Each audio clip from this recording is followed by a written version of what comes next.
You talk about the whites who are bad.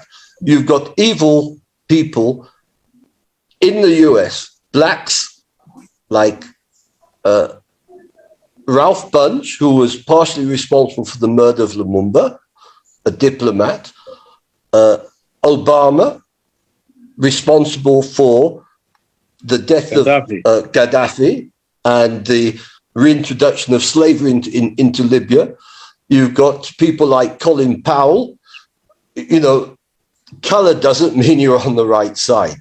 And you had some very nasty leaders like Mobutu Sese Seko, for instance, who were so it's a question of ideology as well as what is your background.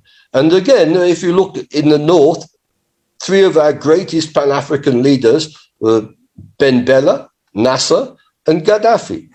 I think it depends which whites. I look at things in terms of class. If you look at slavery, rich whites, including the royal family of Britain, made money from slavery. And one of the people whose family was compensated when they lost their slaves was the former British Prime Minister, David Cameron, who was one of those responsible for bombing Libya.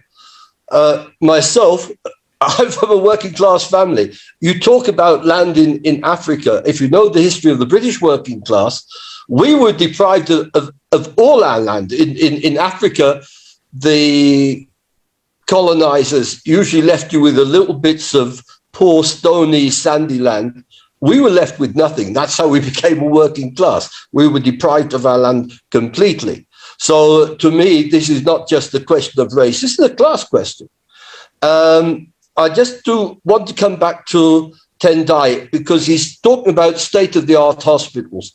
A state-of-the-art hospital will mostly be used by the elite. What I'm more interested in doing is what they've done in Cuba and what also they've done in China, despite their bad practice in Africa.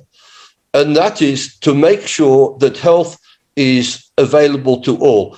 And I actually was involved in making a plan with Dr. Mbobo. I don't know if you've heard of him. He's a Zimbabwean doctor in South Africa. He's advised the South African government on HIV and AIDS, and he's well known in progressive circles.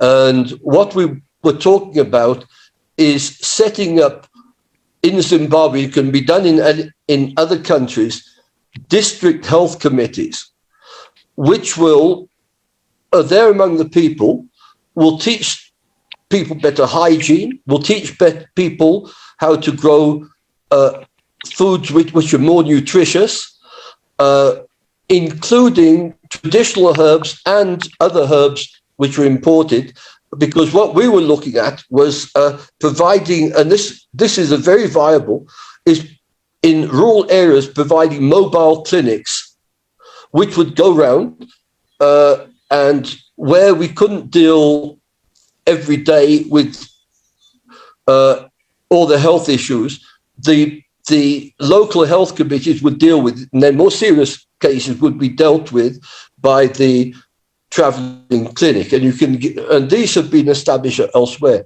So I think this is a very practical way of improving rural health. In Cuba, with all the sanctions against Cuba, blockade of Cuba, they've developed a very, very good health system. And I think we need to talk to them. And by the way, Cuban doctors are sent all over the world, where sometimes we train our doctors in Africa, and as soon as they're trained, they bugger off to Europe or to United States. But the Cubans, a few, they go astray, but Cuba has got a higher proportion of doctors to the population than pretty well any country in the world.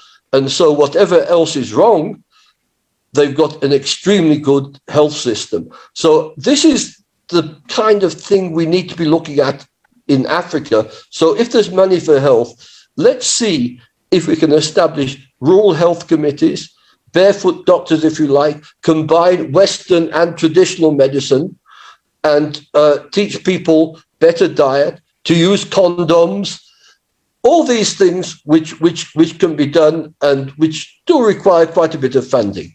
I just want to mention that thing. One of the problems we've got in Africa is some of the traditional foods are more nutritious than these fancy Western foods. In Zambia, immediately after independence, you had this strange phenomenon of children from better off families suffering from malnutrition because they were being fed Coke and biscuits. So I think it's very important that we persuade people that traditional foods are good. For instance, just today with my wife, we bought amaklimbi from in Joburg. Mopani worms, caterpillars, but they're very nutritious. Matemba, the small dried fish, are very nutritious. And we need to change attitudes on nutrition. But what I can do practically,